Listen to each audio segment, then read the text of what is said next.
और इस बीच Israel Hamas के बीच जो बारूदी घमासान चल रहा है, उससे जुड़ी खबरों के बाद जरा देश में छिड़े सियासी घमासान की कुछ खबरें आपको बताते हैं। विधानसभा चुनाव में टिकट बंटवारे को लेकर मध्य प्रदेश टू राजस्थान बवाल हो रहा है। कांग्रेस हो या बीजेपी, हर पार्टी के भीतर टिकट नहीं पाने वाले नेताओं में आक्रोश है, निराशा है। और जो ताजा तस्वीरें हैं वो मध्य प्रदेश के सीहोर से सामने आई हैं। मध्य प्रदेश के सीहोर में टिकट पर जोरदार घमासान मचा हुआ है। टिकट के लिए फूट फूट कर रो रहे हैं बीजेपी के विधायक, जिनकी तस्वीर सामने आई है। टिकट के लिए फूट फूट कर रोए बीजेपी विधायक। ये तस्वीर देख रहे हैं आप। टिकट काटे जाने के बाद आष्टा विधानसभा से विधायक रघुनाथ मालवीय रोने लगे। रघुनाथ मालवीय ने कहा, अगर टिकट नहीं मिला तो बीजेपी को नुकसान उठाना पड़ेगा। सीहोर जिले में 4 सीटें हैं, इछावर, आष्टा, बुधनी और सीहोर। यहां पर बीजेपी का कब्जा है, लेकिन इस बार मुकाबला कांटे का है और बीजेपी कोई चांस नहीं लेना चाहती। लेकिन जिनका टिकट कटा है वो तो अब बागी हो गए, पार्टी को नुकसान पहुंचाने की बात कर रहे हैं। सुनिए।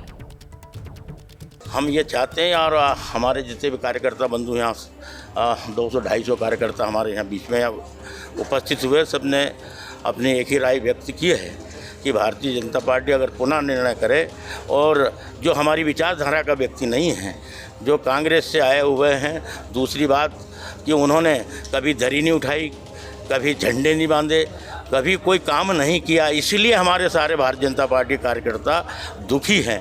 क्योंकि उसको लेकर आज जो पार्टी का निर्णय हमें तो मान्य है पार्टी, क्योंकि हम तो भारतीय जनता पार्टी के 40 वर्षों से काम कर रहे हैं, लेकिन सब हमारे कार्यकर्ताओं का मन है कि पुनः इस पर विचार किया जाए। हम सीधे आपको लेकर चलते हैं। हमारे साथ हमारे सहयोगी ब्रजेश राजपूत मौजूद है। जरा जानते हैं ब्रजेश, पहले तो ये बता दीजिए कि आष्टा से ये रघुनाथ मालवीय की जगह पार्टी की तरफ से टिकट किसको दे दिया गया, जो इतनी नाराजगी और बागी और पार्टी को नुकसान तक की बातें मालवीय जी की तरफ से कही जा रही हैं? देखिए, मालवीय जी वहाँ से पुराने विधायक हैं, इस बार उनका टिकट कट गया है तो इसलिए उनका गुस्सा वाजिब है। मगर मैं आपको बता दूं कि मध्य प्रदेश में पिछले 2 दिन से इस टाइप की खबरें रोज़ सुर्खियां बन रही हैं और हम सब दिखा भी रहे हैं कि बीजेपी कांग्रेस में दोनों तरफ बवाल मचा हुआ। टिकट बंटवारे के बाद से कांग्रेस का दफ्तर हो या कमलनाथ जी का घर हो, पूरे वक्त वहाँ कहीं हंगामे हो रहे हैं, कहीं अपने आप को आत्मदाह करने की कोशिश की जा रही है। कल रात में तो वहाँ टायर जला के विरोध प्रदर्शन किया गया। तो कुल मिला के ऐसा विरोध जो पहले कभी किसी चुनाव में हम लोगों ने नहीं देखा, वो इस बार देखा जा रहा है। तकरीबन कांग्रेस की 40 से ज़्यादा सीटें हैं जहां पे इस तरीके का विरोध, बगावत, धमकियां दी जा रही हैं जिनको टिकट नहीं मिली है। बीजेपी की बात करें, बीजेपी बहुत अनुशासित पार्टी मानी जाती है, मगर बीजेपी में इस बार हम देख रहे हैं बीजेपी में लोग खुलेआम घेराव कर रहे हैं, इस्तीफे दे रहे हैं और इस तरीके के मालवीय जी जैसे तरीके की बात कर रहे हैं कि किसी और को टिकट दिया गया तो हम बगावत करेंगे। तो खुलेआम दोनों पार्टी की तरफ से जितने असंतुष्ट हैं, जिनको टिकट नहीं मिली है, खुलेआम बगावत कर रहे हैं, खुलेआम धमकियां दे रहे हैं। ये पिछले चुनाव में नहीं देखा गया।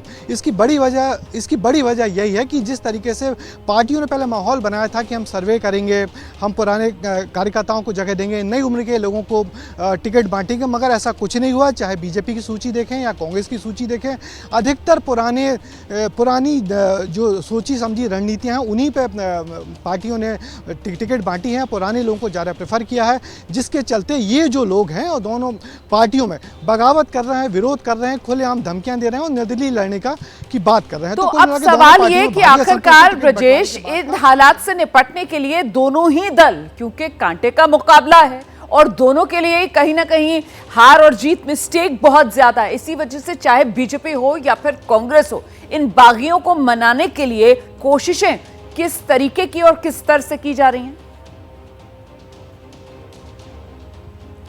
देखिए, बागियों को मनाने की कोशिश तो इतने बड़े पैमाने पे थी कि जिस दिन टिकट सूची आनी थी उस दिन हम किसी बड़े बीजेपी के नेता के पास गए थे। वो 5 लोगों के नाम लिख के बैठा हुआ था, उसको उत्तर प्रदेश से बुलाया गया था। यहाँ के 5 लोगों के नाम लिख के बैठा था कि जैसे ही टिकट की सूची वो आएगी, लिस्ट आएगी, हमको इन 5 लोगों को मनाना है। तो इस तरीके से पहले फायर फाइटिंग की कोशिश की गई थी।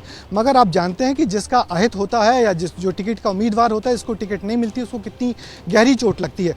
तो मान मनौवल का दौर चल रहा है, मगर लोगों की नाराजगियां भी निकल रही हैं और बड़े पार्टी के नेताओं का कहना है कि ये स्वाभाविक है, जिसको टिकट नहीं मिलता वो नाराज होगा। हालांकि 1-2 दिन में हम इनको मना लेंगे, मगर उससे बड़ी बात यह है कि ये जो नाराज हैं ये दूसरी पार्टियों में जा रहे हैं, ये सपा में जा रहे हैं, ये बसपा में जा रहे हैं, ये आप आप में भी दरवाजा खटखटा रहे हैं। तो जिस तरीके का असंतोष है आने वाले दिनों में बीजेपी कांग्रेस दोनों के चुनाव परिणामों पर असर करेगा। बिल्कुल, तो महत्वपूर्ण यही हो जाता है दरअसल कि जीत भले ही ना सकें ये बागी, जिस तरीके से दूसरी पार्टियों के भीतर जाकर वहां पर अपने लिए मौका तलाश रहे हैं, लेकिन जिस पार्टी से बगावत कर रहे हैं नुकसान उसको जरूर पहुंचा सकते हैं। और इसी तरीके का हाल, ये जो आप मेरे चारों तरफ तस्वीरें देख रहे हैं, ये राजस्थान की चुनावी प्रदेश है राजस्थान, और वहां पर भी बागियों ने ऐसे ही अपनी अपनी पार्टियों के लिए मुश्किल बढ़ा दी है।